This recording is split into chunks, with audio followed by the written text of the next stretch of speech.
I was 27 when betrayal stopped being just a word and instead became the knife that split my life into before and after. That night at the bar with cheap drinks and low lights, my girlfriend smirked as she announced she had cheated, saying she needed a real man. My friends, people I once called family, laughed. They clinked glasses with her, called her savage and honest, and left me sitting there like the punchline of a cruel joke. I didn't rage. I didn't cry. I smiled, tossed my keys, and walked out, letting the sound of their laughter fade behind me.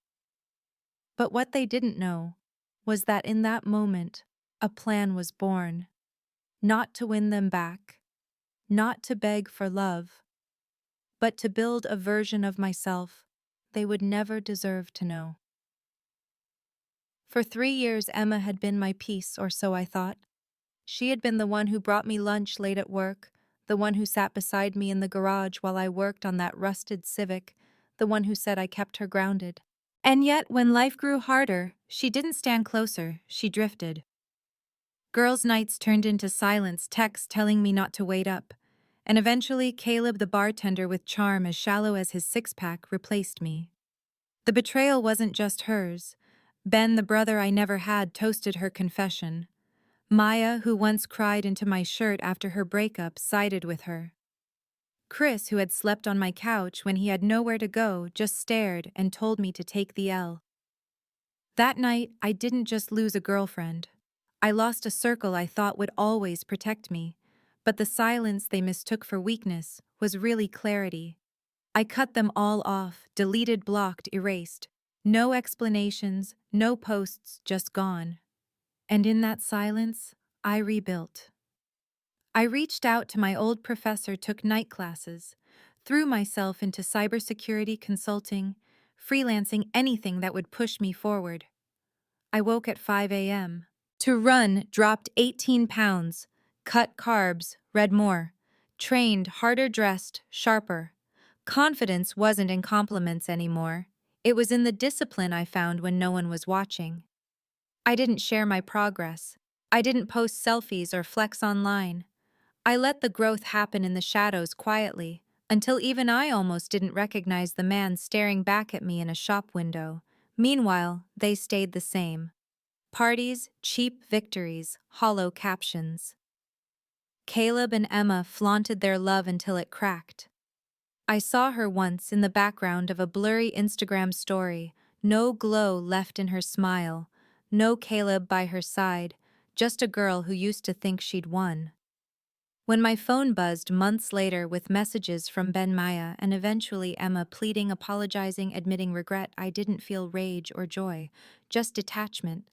They had mistaken my quiet for defeat. They hadn't realized silence could be the sharpest form of revenge. The last message from Emma was the one that lingered. I miss who I was with you. That was the truth of betrayal, wasn't it? She didn't just lose me. She lost the version of herself who existed when I still believed in her. I typed my final words slowly without anger or theatrics. I'm not angry. I'm not bitter. I'm just done. Take care of yourself. And then I blocked her the same way I blocked the memory of who I used to be with her. The best revenge was never fire or fury. It was becoming so whole, so unshakable, that they could no longer imagine themselves in my life. Months turned into years, and with each passing day the scar of that night became less of a wound and more of a compass. I was 29 when I finally looked in the mirror and didn't see the broken man left behind at the bar. I saw someone sharper, stronger, someone who had clawed his way out of betrayal's grave. But even as my life grew brighter, the shadows of that night followed me.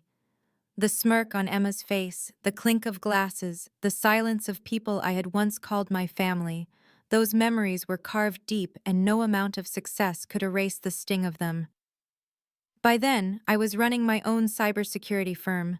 Contracts came in steadily enough to hire a team and move into an office space that still smelled of fresh paint. My father, who had once quietly worried that I was drifting through life, walked into my office one day with a proud smile I'd never forget. That moment should have been enough, but something inside me still hungered. It wasn't just about building a better life, it was about them seeing it. The people who had written me off mocked me, dismissed me.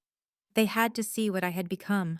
And fate, as cruel and strange as it is, handed me that chance. Maya reached out first under the guise of professionalism. She needed cybersecurity consultation for the company she worked at. My assistant scheduled the meeting, and when she walked into the room and saw me at the head of the table, her face drained of color. She stammered through her presentation, eyes flicking up at me, unable to reconcile the man she had abandoned with the one sitting before her. When the meeting ended, she stayed behind, tears glossing her eyes as she whispered apologies. I didn't answer. I didn't even nod. I simply picked up my bag and left her sitting there in silence. That silence was my justice. A few weeks later, I saw Ben at a networking event. He was heavier hair, thinning the spark in his eyes, dulled by years of easy choices. He tried to joke, tried to brush off the past with a pat on the back, but I didn't laugh. I introduced him to my team, all sharp, ambitious professionals, and as they looked to me with respect, I watched him shrink. He had always been the loudest in the room, the one who thrived off making others small, but now in front of me, he was the smallest. And then came Emma. She showed up at my office one afternoon uninvited. Her once bright smile was gone, her eyes carrying a weight I had never seen. She tried to explain, tried to paint her betrayal as weakness, as confusion, as something less than the choice it had been. She said Caleb had left, that she had been wrong, that she missed the man who had once loved her unconditionally. For a moment, I almost felt pity. But then I remembered that night, the smirk, the laughter, the humiliation, and the pity vanished. I told her the truth she wasn't ready to hear, that I didn't miss her, that I didn't hate her either, that the worst punishment wasn't my anger, it was my indifference. She left with tears streaming down her face, and I didn't watch her go. I turned back to my work, to the life I had built, to the future I was writing without her. But the strange thing about betrayal is that it doesn't just break you, it reshapes you. Even as I pushed forward, even as I grew, I carried those ghosts. Some nights when the office was quiet and the world felt heavy, I would remember the boy I had been at 27. The boy who smiled through heartbreak and walked out into the night with nothing but a promise to himself. That boy was still with me, a reminder that pain can be the soil where resilience grows. I was 31 when the past finally came crashing into the present in a way I couldn't ignore. Until then, I thought I had left it behind: Emma's betrayal, my friend's laughter, the sting of being called less than a man. But trauma has a way of sneaking back when you least expect it. It was at a charity gala one my firm had sponsored where the whispers of betrayal found their way back into my ear. I was standing near the bar, sipping sparkling water when I heard my name. It was Ben, drunk, bragging to a group about that time we broke my name down at the bar. He laughed like it was still funny, like it was a story to be proud of. Not the night he helped destroy someone he claimed was his brother.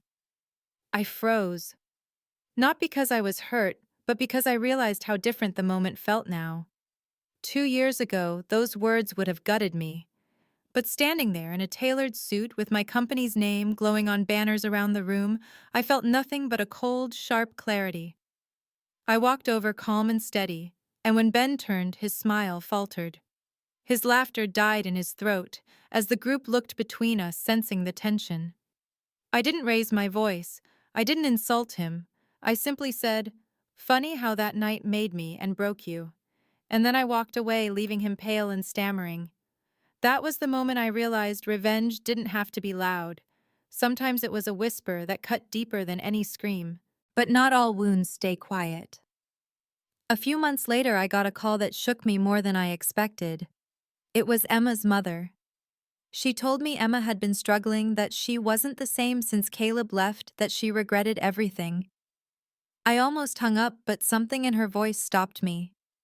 Against my better judgment, I agreed to meet Emma one last time. She was a shadow of the girl I had once loved, thin, tired, her eyes hollow. She tried to smile, but it trembled. She said she wanted forgiveness, not to get me back, but to ease the weight she carried. And for the first time, I saw her not as the villain of my story, but as a broken human being who had made choices she couldn't undo. I didn't tell her what she wanted to hear. I didn't offer forgiveness wrapped in kindness. Instead, I told her the truth that she would have to live with what she did, just as I had to live with what she left me with. But I also told her I no longer hated her because hate was still a chain, and I was done being chained. Walking out of that cafe, I realized something I hadn't before. My revenge was never about making them pay. It was about proving to myself that I could rise, that I could stand taller than the night they tried to bury me. Emma's tears, Ben's shame, Maya's regret, they were consequences, not goals. My real victory was the man I had become. And yet, even in that victory, there were nights when the silence roared. Nights when I lay awake wondering why the people I loved had chosen betrayal over loyalty. Those nights reminded me that healing isn't a straight path. It's jagged with sharp edges that catch you when you least expect it. But even on those nights, I knew I was stronger than the boy who had walked out of that bar at 27. Because now, I wasn't walking alone. I had built a team, a future, and most importantly, a self that betrayal could no longer break. I was 32 when the story finally came full circle, though not in the way I once imagined. By then, my life looked nothing like the ashes they had left me in. My company had expanded overseas. I had bought a modest but beautiful home, and I had a circle of people around me who valued loyalty over convenience. Yet even with all the success, the ghosts of that night still whispered. Sometimes when I walked past a bar with loud laughter spilling out, I would feel it the echo of humiliation, the sting of betrayal, the hollow laughter of people I once called my own. Then came the reunion I hadn't planned on.